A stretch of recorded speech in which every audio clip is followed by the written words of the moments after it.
Hello, everyone. Welcome to week 2 of the road to 272 bets. Week 1 was the profitable one as I'm recording this Monday night. The fourth quarter between the Jets and the 49ers have just started. The 49ers have a 26-13 lead, so I'm going to count that as a win, which is dangerous. But if they do end up losing, you'll get my live reaction as that goes on. If the 49ers do hold on to this win and cover, I'll be sitting at 9-6-1 for plus 2.15 units after week 1. We're profitable, baby. We're in the black. The goal is to always end the season profitable. We start week 1 profitable. Let's stay in the profit for the rest of the season. Quickly, just going to recap some of my bets from this past week. And then we're going to dive right into week 2, starting with Thursday Night Football between the Bills and the Dolphins. Couple of heartbreakers. I forgot how many NFL games, especially bets when you include the spread, come down to just 1 or 2 plays late in the game. And every single week, there's going to be heartbreaking losses. Also, the CLV monster got me this week twice. It is unfortunately the downside that I have working against me doing the road to 272 bets. Is that I have to lock in all of my bets the night that I record. So when I record, I have all 16 of my bets locked in. I don't have the ability to wait to see if there's going to be a better line as the game gets closer, which screwed me twice in week 1. First one was opening night. I bet it under 46.5 between the Chiefs and the Ravens and went up to 47.5, which is where, if I wasn't doing this competition, I would have bet it. Of course, the total finished at 47. So that was a loser. And then Cardinals Bills, I bet it last week at plus 6. It went up to 6.5. That ended in a push. If I could have waited, I could have got the win there. But regardless, I'm going to hope, sometimes that's going to work against me. Sometimes it's going to work for me. And then the Titans. I mean, let's talk about the Titans. My money line upset pick of the week. Listen, sometimes you handicap a game to absolute perfection and it doesn't work out for you. And I don't know if there is an example more clear of that than the Titans against the Bears. I mean, I called that game almost perfectly. I said the Bears offense is going to come out slow. They were the worst offense in week 1. They're like 2.5 yards per play or something, if I can bring it up here, which was the worst in the NFL. 2.8 yards per play, the worst in the NFL in week 1. Caleb Williams was terrible. Easy cash on my favorite prop bet. If you listen to Player Prop Countdown, Caleb Williams under his passing yards total was my best prop. That cashed easy. He didn't even hit 100 yards. Didn't score a single touchdown offensively. And then the Titans lost on a block punt, recovered in the end zone for a touchdown, and then Will Levis just handing the ball over to the Bears to return for a defensive touchdown. Listen, that's going to happen, baby. That's the NFL. That's why it's so exciting and so fun to bet on, because you can have a game handicapped extremely wrong and win it, or you can have a game handicapped extremely right and lose it. Unfortunately, that worked against me. I mean, that sucked.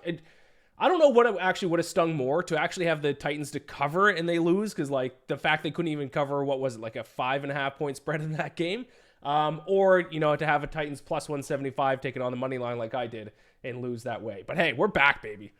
There was heartbreaks. I had good breaks, I had bad breaks. It was fun to enjoy the roller coaster on an NFL Sunday once again. We're officially back. When the Titans lost that game on a pick 6 or a fumble 6, I forget which of the two it was, when Will Levis basically handed it to them for me to lose my upset pick of the week, that was the official sign. Football's back.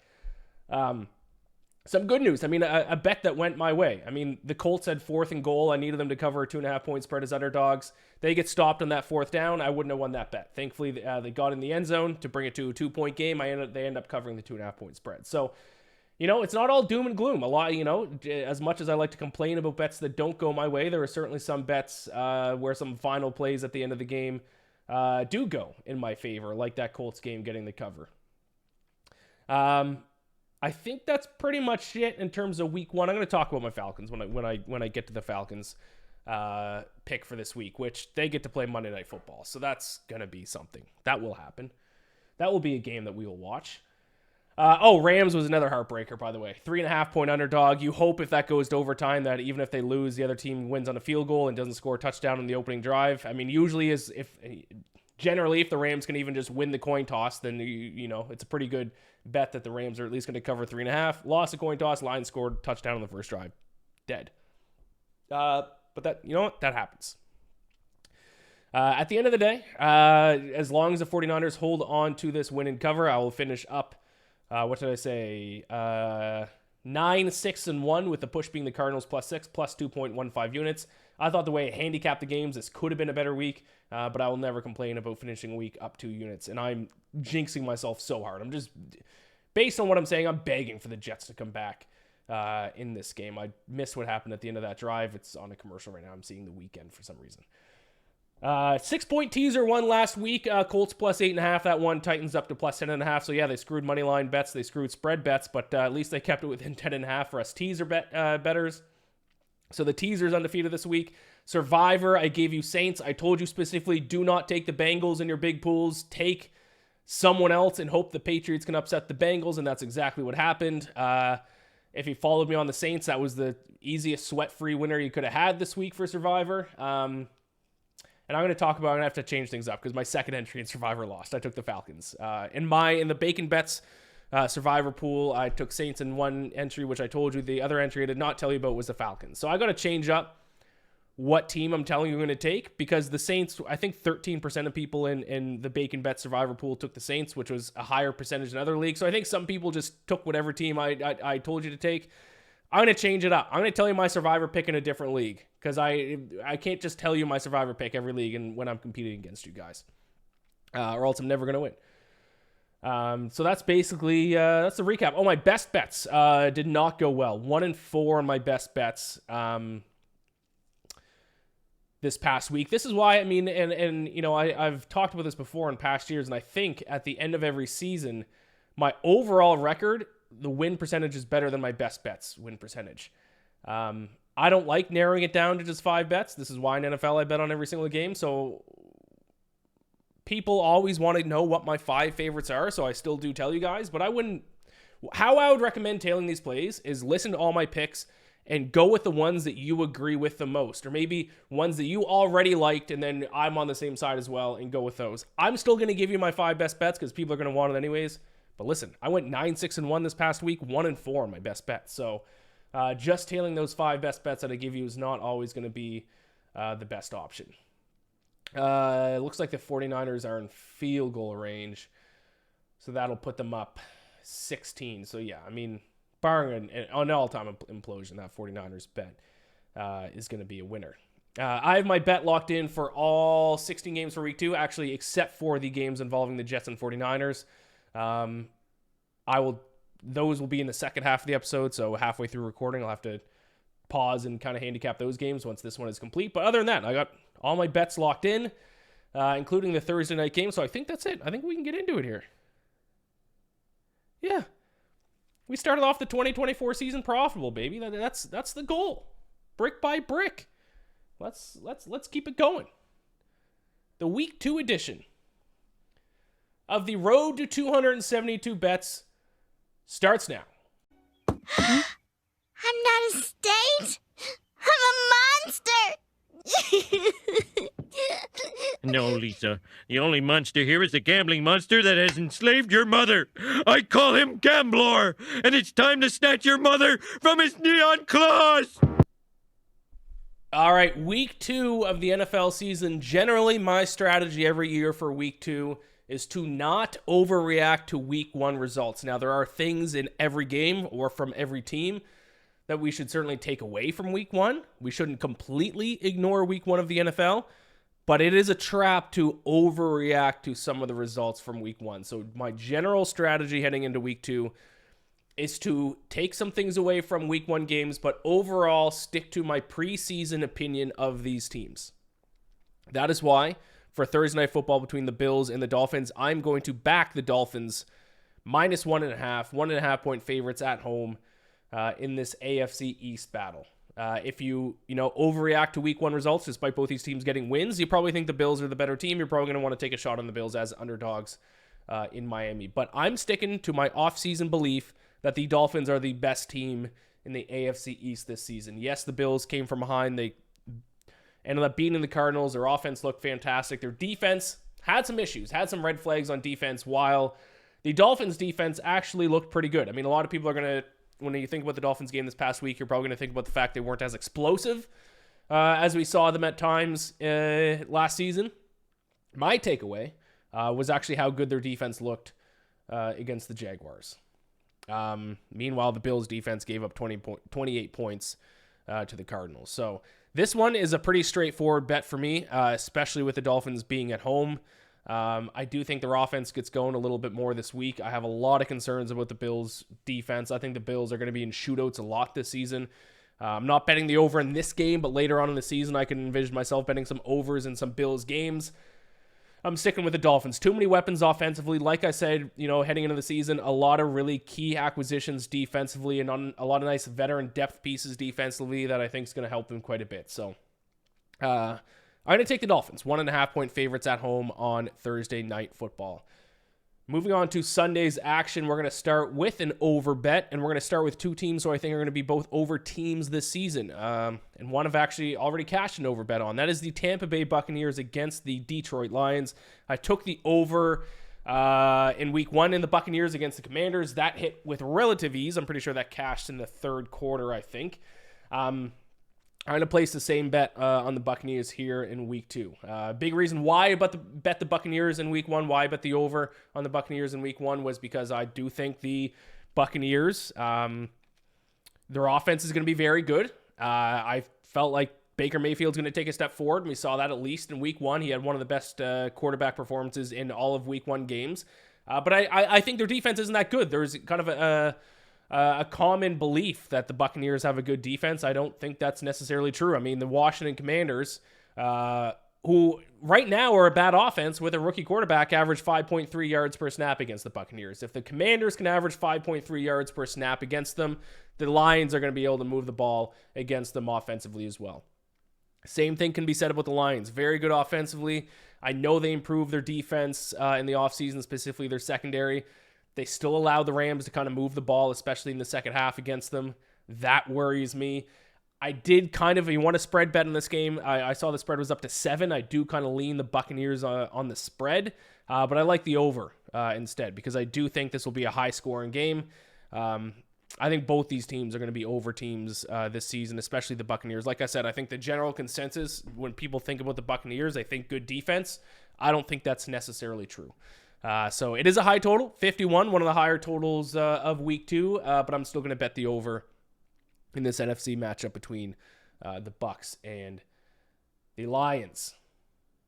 I'm going to try not to get distracted by this Jets game as the Jets are marching now, but that still should be all right, 29-13 for the 49ers. Game 3, I'm going to go with the Jaguars to cover as 3.5 point favorites against the Cleveland Browns. This game is interesting. The Browns were, out of all the bets that I lost in week 1, the Browns game was probably the one that I regret the most in terms of backing the Browns. I did it because of their defensive performances at home. I knew their offense was going to be bad, so I probably should have backed the Cowboys anyways. And their defense at home wasn't as good as it was, throughout the season last year. So we'll see about my theory about home and away splits for the Browns. But now we have the flip side of it. Now we have the Browns on the road, who last year the Browns on the road defensively were abysmal. 5.8 yards per snap they allowed when playing on the road last season. 2.1 more yards per play than what they allowed at home. And 5.8 yards per snap was the 8th most amongst all road teams in 2023. So if you're going to bet on the Browns because they have a good defense, I would recommend that you take a look at their road splits on defense last season because it wasn't good. Now, maybe this year is going to be very different, just like the Browns' defense wasn't as good at home in week 1 as they were last year. Maybe their defense on the road won't be as bad as they were on the road last year, but still. I have no interest backing the Browns as long as Deshaun Watson is their quarterback. He sucks. He stinks. It's not going to be, too much longer until he has a sore elbow and sits out and Jameis Winston gets in. And once Jameis Winston starts playing for the Browns, then I'm going to evaluate them differently. But I can't back the Browns while Deshaun Watson is playing for them. He sucks. It's crazy that people still bring up the word rust, the guy who's been rusty for 3 years. No, he stinks. He's never going to be the Houston Texans version of him that we saw in Houston. He stinks. Fade the Browns as long as Deshaun Watson is their quarterback. And the run game couldn't get going either. Now, maybe that'll change when Nick Chubb comes back in the lineup in a few weeks. But Jerome Ford, outside of one long run against the Cowboys, outside of some garbage time runs, the run game didn't look good either. Jaguars. I mean, the Jaguars defense, give them credit. They kept the Dolphins in check for most of the game outside of that big long touchdown to Tyreek Hill. So yeah, I'll lay the 3.5 points with the Jaguars minus 108 against the Browns. Patriots and Seahawks. Both teams. I didn't want to bet on either of these teams this week, but they're playing against each other, so I have to bet on one of them. I will lay the 3.5 points with the Seahawks. I think that Patriots win against the Bengals was more of a sign of the Bengals sucking in week 1 like they have for, a number of years now, more so than the Patriots looking good. I mean, I bet the Patriots. I took the points with the Patriots, but a big reason why I took the points with the Patriots was because how bad the Bengals defense was. Also, on my prop show, I took Jacoby Brissett to go over his passing yards total, and he couldn't reach it. So if the Patriots couldn't move the ball against the Bengals defense, which I think is terrible, they're going to struggle to move the ball against the Seahawks defense, who, in my opinion, were one of the most impressive units in week 1. Now, I know they went up against Denver, and I was wrong about Denver, at least through 1 week. But, I mean, Mike McDonald, their head coach, he was a defensive coordinator in Baltimore. He's going to know his defense. He's going to run a tight defensive unit. And their defense was unbelievable against the Broncos. Kept the Broncos to only 3.3 yards per play. So, if the Seahawks can shut down the Broncos, they can certainly shut down the Patriots. Even if you think the Patriots defense is good, which, they certainly could be, let's say the two defenses are a wash, which offense do you trust more? Jacoby Brissett and the Patriots, who could barely move the ball against the Bengals, or Geno Smith and the Seahawks? I'll take Geno Smith and the Seahawks. I think they're significantly better offensively. I will take the Seahawks minus 3.5, minus 104 in New England. Colts, Packers, this is a tough one because Jordan Love is out, it looks like, which means Malik Willis is going to be their starting quarterback. So, that seems like an obvious bet on the Colts, right? But the Colts had one of the most confusing week 1 performances of all teams, in my opinion. They covered against the Texans. They had some explosive plays, but that's kind of all they were explosive plays. They averaged 7.0 yards per play, so you'd look at that and be like, okay, they averaged 7 yards a play. They must have had a great offensive performance. But you look a little bit deeper. Jonathan Taylor, only 48 yards on 16 carries, not a good game. Anthony Richardson only completed 9 passes. He was 9 of 19. But the thing is, he averaged 23.6 yards per completion. So the Colts offense did nothing except for home run balls. If they were a baseball team, they only hit home runs. They didn't hit any singles. They didn't, get any walks. They just hit 5 home runs, 5 solo shot home runs is kind of all they did in this game against the Texans. So even though they were able to put up points, I'm not sold on the Colts offense yet. I don't think hitting 5 home runs a game, 5 solo shot home runs a game is sustainable for an offense. I would rather see a team hit singles, get on walk, hit a double, get a walk to get on base, hit a double. And that's not what we saw from the Colts in week 1 versus the Texans. So because of that, I'm actually going to take the under in this one between the Colts and Packers. I got a lot of question marks about the Colts offense. I have even more question marks about the Packers offense with Malik Willis playing there. So I'm surprised this total is in the 40s. Maybe it's because of those explosive plays by the Colts. And I don't want to take away those explosive plays, but because they happened. But if they don't get those explosive plays, they score quite a few fewer points than what they did. So I'm going to take the under 41, minus 110 between the Colts and the Packers, and in a game that I really don't know what to expect. I saw Matt LaFleur said today, if Jordan Love can't go, Malik Willis will be the starter. What do you mean, if? I thought he was out 4 to 6 weeks. And Malik Willis stinks, so I guess I'll take the under because I'm scared to lay the points of the Colts, and then the Colts offense looks bad too, and then the Colts win 13 to 10, and then don't cover the 3.5 point spread. So I'm just going to take the under between the Colts and the Packers. I got some ugly bets this week, my friends. I got some ugly bets. Week 2 and week 3 are some weeks that you got to plug your nose and dive in. Because those are the weeks where you've seen 1 or 2 games, some teams look terrible, but you got to bet on them. One of those teams is the Carolina Panthers.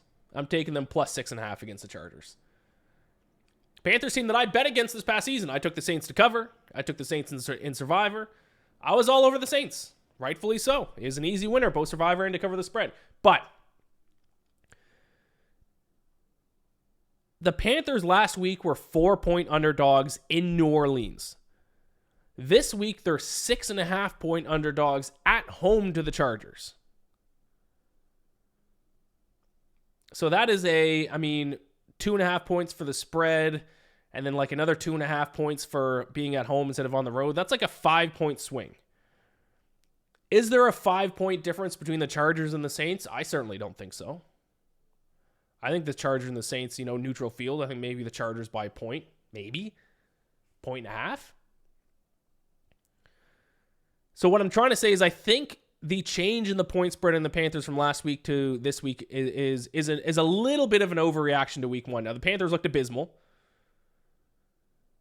But did they look bad enough for it to be a 5-point swing from taking on the Saints in New Orleans to hosting the Chargers? I don't think so. I know technically a 2.5-point swing, but last week was on the road. This week's at home. So, that's, 2.5 points for home field advantage. So like a 5-point swing. I don't think that's justified. I thought they were overvalued last week. Now I think they're undervalued. Now they got to do something offensively. Bryce Young sucks. So this might be me getting cute, and the Chargers might win by 14. But at the end of the day, you kind of have to bet the numbers, and even though I liked the Saints last week, I think this is an overreaction making the Panthers 6.5-point home underdogs to the Chargers. Chargers are going to be good defensively this year, no doubt. Chargers did not look great offensively late in the game. They did enough to kind of pull away from the Raiders, but still did not look great offensively throughout that entire game. I got some concerns about the Chargers offense. I think the spread's a little bit of an overreaction. I will take the Panthers plus 6.5 at home. It is an ugly bet. It's gross. I'll take the points. Giants and Commanders. I'm going to go back to a total bet in this one. This is a bet that the Commanders are 2.5-point home favorites. That's exactly what I would set the line at. So I don't think there's actually an edge on the point spread either way. So if I don't think there's an edge on the spread, I go to the total, and I'm going to go over 43.5. I know it's going to be bad rooting for Daniel Jones to score points. It might not work, but at the end of the day, the reason why I bet against the Giants for the most part last week, and the reason why I bet the over in the Commanders game for the most part last week, is that I truly do think these two defenses are some of the worst defenses in the NFL this season. And that's backed up by last week. The Giants gave up 6.1 yards per play to the Vikings. The Commanders gave up 6.4 yards per play to the Buccaneers. That's bottom of the barrel kind of stuff. So even though the offenses, especially the Giants offense, is certainly nothing to write home about and actually kind of terrible, I don't think any game involving, two of the bottom 5 defenses in the NFL should have a total as low as 43.5. So I'll go, it's ugly. I'll be certainly won't have this game on a separate TV. I'll only see this on Red Zone, and I hope I see this game on Red Zone a lot because that'll mean a lot of points. Give me the Giants Commanders over 43.5 minus 108. And if you want some ugly bets here, my friends, I don't know if there's, I have 2 more ugly bets. This is going to be one of them. The Raiders head to Baltimore to take on the Ravens. The point spread is 9.5. I will take the Raiders plus 9.5. Minus 110. I thought they were better than the 10 points they scored against the Chargers. I thought overall offensively they played a little bit of a better game. I still believe in the Raiders defensively. I think their defensive line is very good. Max Crosby is very good. And even though the Ravens had a chance to win the game, and Isaiah likely toenail away from, having a chance to win it on a 2-point conversion because it looked like Harbaugh was going to go for 2 for the win. Outside of that, when you look at the numbers, the Ravens defense gave up 7.1 yards per play, the most in the NFL, tied for the most in the NFL in week 1. Now, giving up 7.1 yards per play to the Chiefs doesn't mean you're going to give up 7.1 yards per play to the Raiders. But this is supposed to be, a top 3 defense from the NFL from last season. They lost their defensive coordinator. They lost, was it Patrick Queen they lost? What happened to Patrick Queen? Patrick Queen's now in Pittsburgh. That defense It's 1 week. I'm trying not to overreact. And I said, at the start when I was getting with the picks, I'm not going to overreact. But the defensive performance for the Ravens last week at least gave me some pause. Now, maybe they'll come out and shut out the Raiders, but we're talking about a 9.5-point spread, which is a big spread, to cover. I kind of like the Raiders in terms of I thought they were being a little bit undervalued in the market heading into the season. I'm not going to overreact to their week 1 loss to the Chargers. Do they beat the Ravens? Absolutely not. I don't think so. 9.5-point spread's kind of wild. I wish I could get it at 10. Maybe by the end of the week it'll be at 10. But I'm going to take the points of the Raiders. This is ugly bet of the week. The Raiders. I'll take them plus 9.5. All right, we're halfway through the games. That is 8 games down, 8 to go. I'm going to take a quick break here, watch the last 4 minutes of this Jets-49ers game. 49ers up 32-13. I don't think it's possible for the 49ers not to cover, so I think that pretty much locks it in that we are, 9-6-1?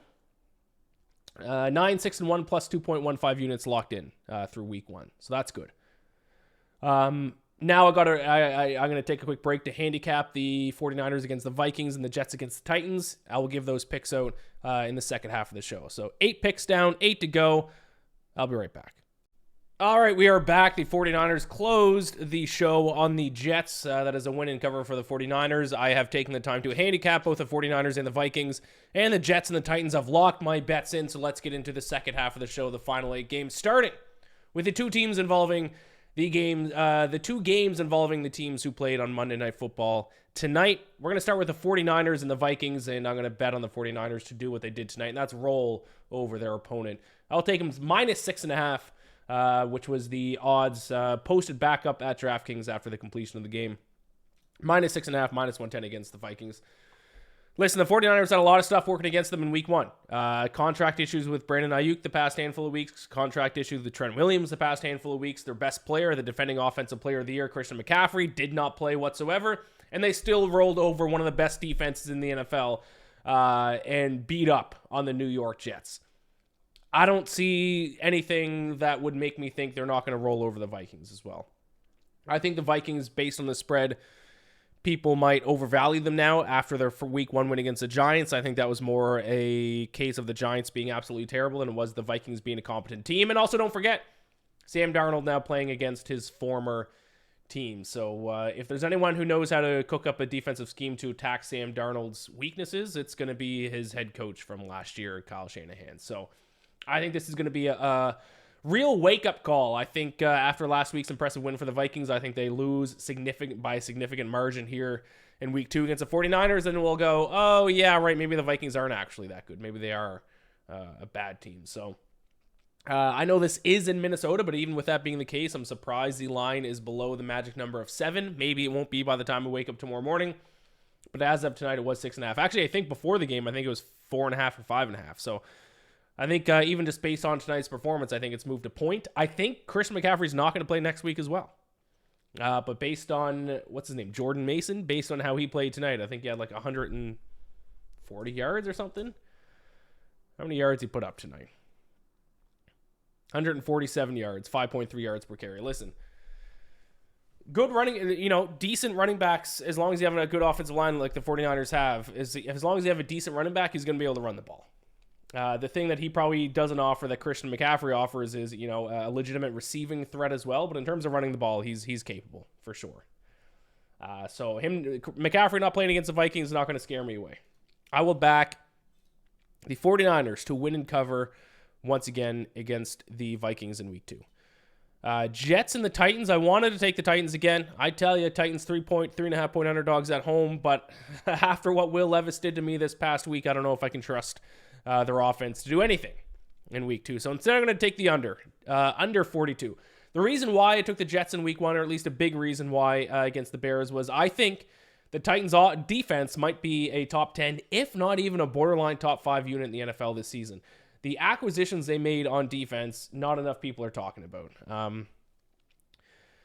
Chidobe Awuzie, L'Jarius Sneed, Kenneth Murray, the guy from the Rams who was a linebacker. I mean, they loaded up on defense. And then they went ahead and went against the Bears unit, who, to be fair, we know rookie quarterback, a lot of new pieces, new offensive coordinator, but still kept the Bears to 2.8 yards per play. That was the fewest in the NFL per play by a half a yard, in week 1. Kept the Bears only 6 offensive points. Unfortunately, you can't do everything on defense, so they still ended up losing the game. But I think maybe the way to bet on the Titans the next couple of weeks until the markets adjust is going to be to take the under in their games, because I have zero faith in their offense either. Jets, similar story. I got a lot more faith in their defense than their offense. Aaron Rodgers looked decent at times tonight, especially that opening drive. But for the most part, I think I'm at least somewhat right on my preseason evaluation. I didn't think Aaron Rodgers being their quarterback this year was going to all of a sudden turn them into an elite offensive unit, and they certainly didn't look elite against the 49ers, and I think they're going to struggle again next week taking on a Titans team that still continues to be an underrated defense. So I will take under 42, Jets-Titans -110 in that one. I got my underdog money line upset of the week next. I'm taking a big shot here, my friends. Now, I do like a lot of underdogs this week. I don't love any of them to win outright, so I'm taking a shot on one of them. That is +250. I will take the Saints +250 to upset the Dallas Cowboys in week 2.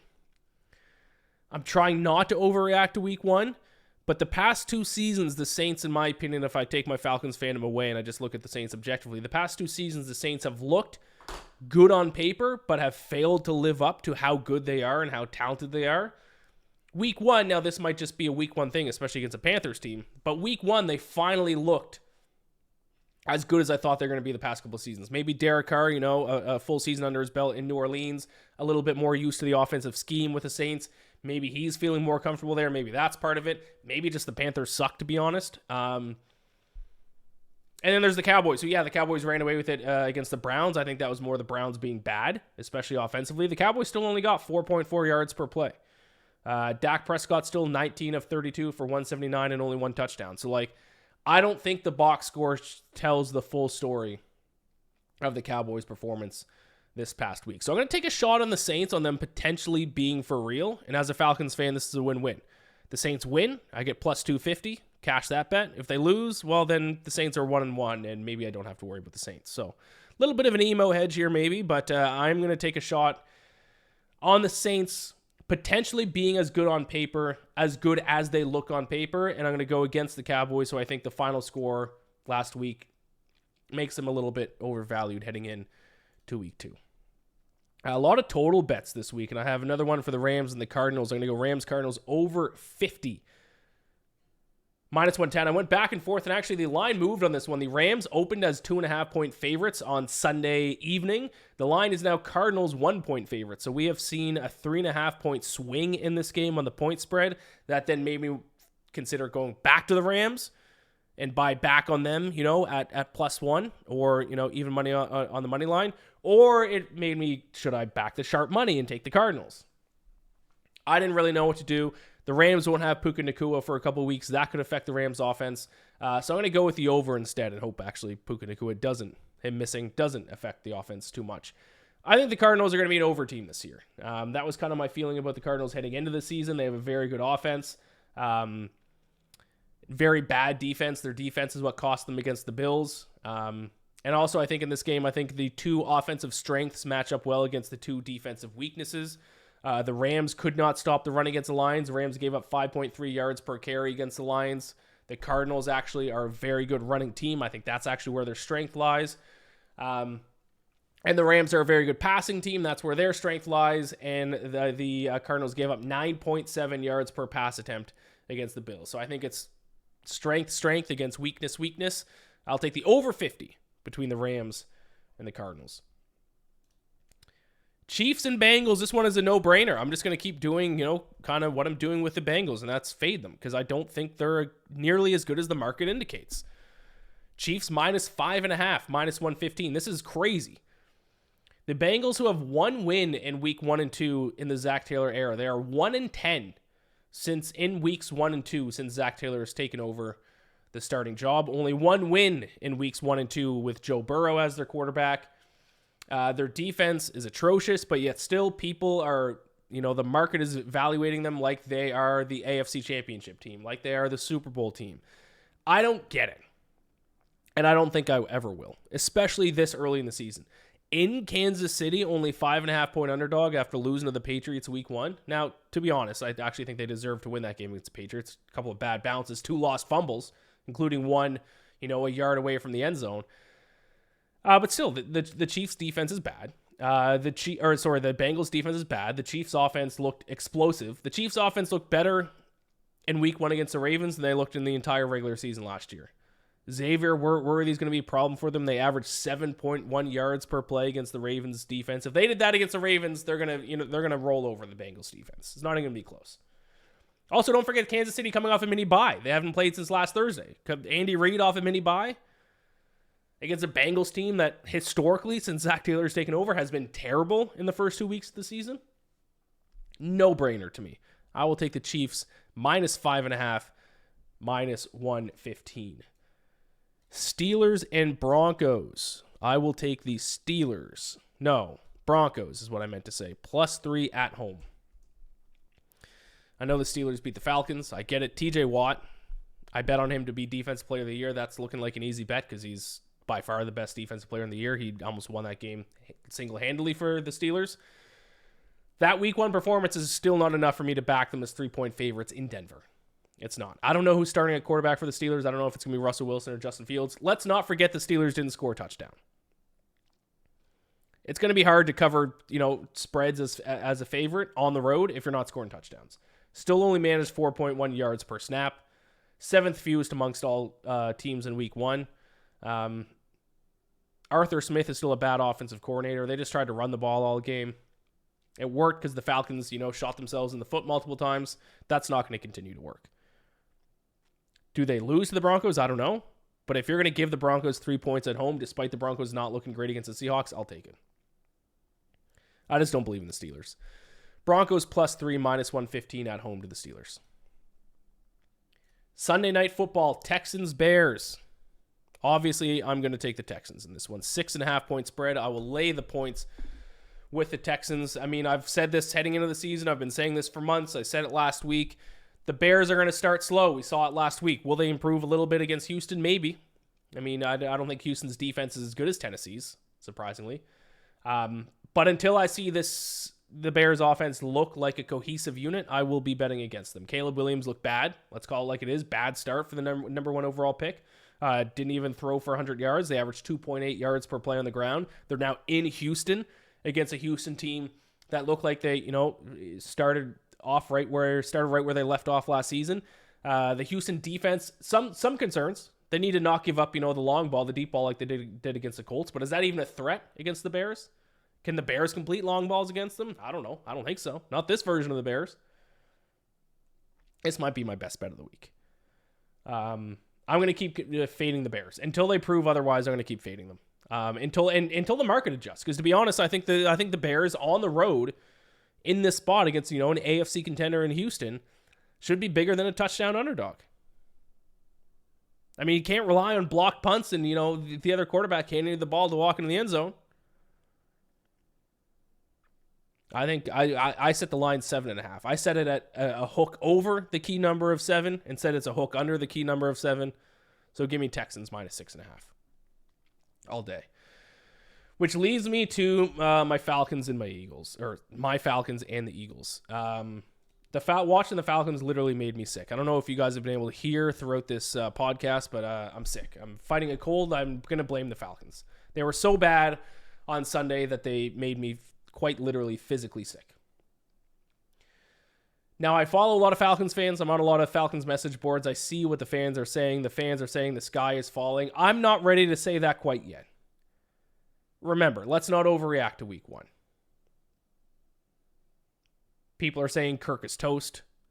People are saying the coaching staff sucks. I'm just not quite ready to throw in the towel quite yet. To me, the Falcons look like a team who didn't play any of their starters in the preseason. And that's what happened. Raheem Morris did not play any of their starters. That was my concern heading into week 1. Rust, we've seen it time and time again. We've seen it with other teams. We've seen it with teams like the Bengals.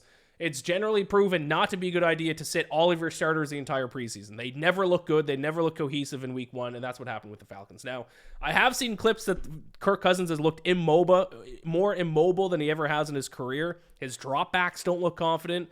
I also saw that the Falcons ran half their plays in shotgun, half in pistol. They ran 0 run plays out of shotgun, so it's just telling the defense that you're going to throw the ball. That's not good. Those are big concerns.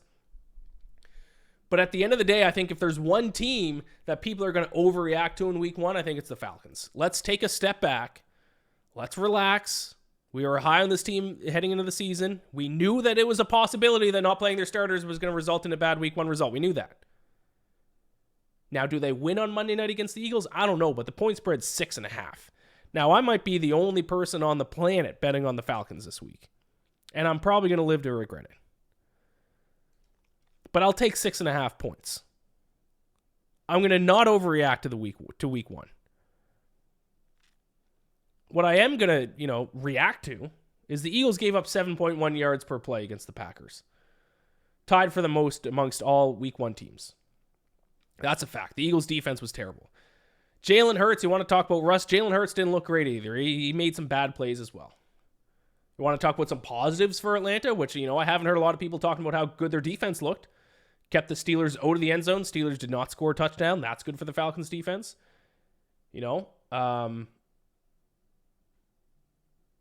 Generally, the Steelers didn't move the ball well against the Falcons defense. Good performance by the Falcons defense. This is a big one. The Falcons can't start 0-3. We got the Eagles on Monday Night Football this week. We got the Chiefs, I think, on Sunday Night Football the next week. We're now staring 0-3 in the face. If we start 0-3, I don't care how easy our schedule is in the rest of the season. That's going to be tough to come back from. The Falcons kind of I'm speaking as a Falcons fan now. We kind of have to steal this game. I'm not going to bet on them to win this game outright. I'll take the points, but from a Falcons perspective, we kind of have to steal this game because we're not beating the Chiefs. This version of the Falcons ain't beating the Chiefs. The Eagles might shoot themselves in the foot to give us enough to give us a chance. Got to win this game.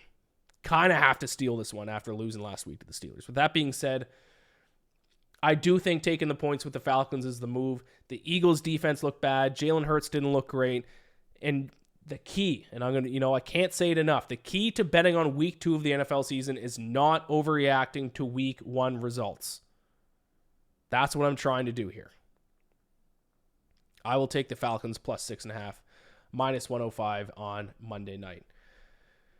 So there you have it. Those are my plays for week 2. I'll go ahead and recap them. I got Dolphins minus 1.5 against the Bills. Bucks, Lions over 51. Jets, Titans under 42. Seahawks minus 3.5, minus 104. Jaguars minus 3.5, minus 108. 49ers minus 6.5, minus 110. Colts, Packers under 41. Panthers plus 6.5 against the Chargers. Giants, Commanders over 43.5. Raiders plus 9.5 against the Ravens. Saints on the money line plus 250 against the Cowboys. Rams, Cardinals over 50. And I see already, since I've locked that in, that's moved down to 49.5. So you're already going to get a better line on that than I did. Chiefs minus 5.5, minus 115 against the Bengals. Denver plus 3, minus 115 against the Steelers. Houston minus 6.5, and Falcons plus 6.5. My best bets, and I went on a rant about tailing just my best bets at the start of the show, but my best bets for week 2 are Seahawks minus 3.5, Jaguars minus 2.5, Chiefs minus 5.5, 49ers minus 6.5, and Texans minus 6.5. All favorites in terms of my best bets.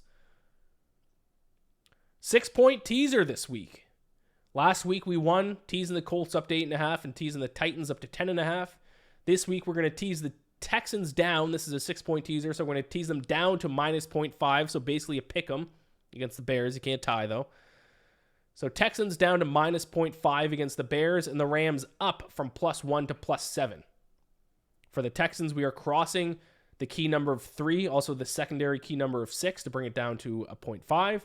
Rams, we are crossing the key numbers of both 3 and getting to the key number of 7 against the Cardinals. So teaser of the week, Texans down to a pick 'em against the Bears. Rams up to +7 against the Cardinals. Now, let's wrap the show by talking Survivor. If you're in the Bacon Bets podcast Survivor pool, 36% of you picked the Bengals. You did not take my advice when I recorded last week telling you to not take the Bengals. 36% of you did anyways. 36% of you are out, just like that. There's no buyback in for this Survivor League. Once you're out, you're out. We finished with 161 entries. 67 are already eliminated. We're already down to the final 94 entries. 22.4 took the Seahawks. 13.7 tailed me and took the Saints. Bills were popular. Buccaneers were popular. Falcons, which one of my 2 entries was the Falcons. That's 5% of you. I had 7 other people join me on the Falcons there, and that lost. One person took the Giants for some reason. That lost. So if you're in the Bacon Bet Survivor League, we're down to the final 94 entries. Now, I had 2 entries. One of them has already been eliminated, so I'm down to 1 entry. I'm not going to tell you what my pick is going to be in this one because I'm not going to, show my cards. But what I'm going to do is my best Survivor pick I'm going to use for the other Survivor pool I'm in, which is Joe Ostrowski's, the one that I've done in years past.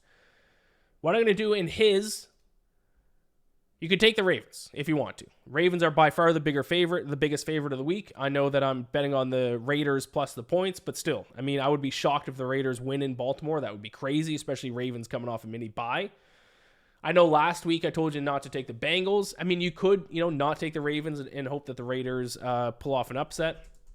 More so the reason why I'm not taking the Ravens as my best Survivor pick is because they have a lot of opportunities later in the season that you can take the Ravens. They play the Commanders at home in October. They play the Broncos at home first week in November. They play the Chargers on the road in November. They play the Giants on the road late in the season, December 15th. That'll be a nice Survivor pick. That if you survive all the way to that's 18, 17 week. If you survive to week 15 and you have the Ravens at New York, that's going to be a nice little Survivor play that you still have in your pocket. So there's enough times left that Ravens are going to be a good pick that I don't want to take them this week. My Survivor pick, my favorite Survivor pick is going to be the Texans this week. Sunday Night Football, 6.5-point home favorites to the Bears. So I believe the second biggest favorite of the week. Eagles are also 6.5-point favorites. Chargers are also 6.5-point favorites. Actually, Lions would be the second biggest favorite at 7, and then you have a bunch of 6.5s. I'm going to go with the Texans. There's actually not a lot of times that I would want to take the Texans again this season when you look at their future schedule. I don't feel comfortable taking the Texans against any AFC South opponent. And there are easier games after this are on the road. Vikings the next week is on the road. Ideally you want to take your Survivor picks when they're playing at home. The Patriots, they play in October on the road. Certainly an option for them in the future, but most of their easier game, this is the easiest game they have on their schedule outside of the division that they play at home. I think if you're going to fade the Bears, you do it early in the season for the reasons I've talked about earlier. Caleb Williams looked terrible in week 1. They're going to need some time to get that offense moving. Bright lights for a number 1 overall pick. CJ Stroud's already used to the bright lights at this point. I'm going to take the Texans are my favorite Survivor pick. I'm going to go a different route for the Bacon Bets podcast Survivor, but you can take Houston if you want. And I haven't decided what team I'm going to take for the Bacon Bet Survivor pool. We'll see. But my favorite Survivor pick overall, I'm going to use this team in Joe Ostrowski's Survivor pool. It is the Texans to beat the Bears as my Survivor pick. All right, that's the show. Be sure to subscribe to the Bacon Bets podcast on YouTube. This season, I'm doing 2 shows a week. Something new that I'm doing this season. I did it last week. This is my Road to 272 episode. Wednesday night, I record a player prop episode. Player prop countdown. I count down and rank my top 10 favorite player props for that week. Last week, I went 5-5.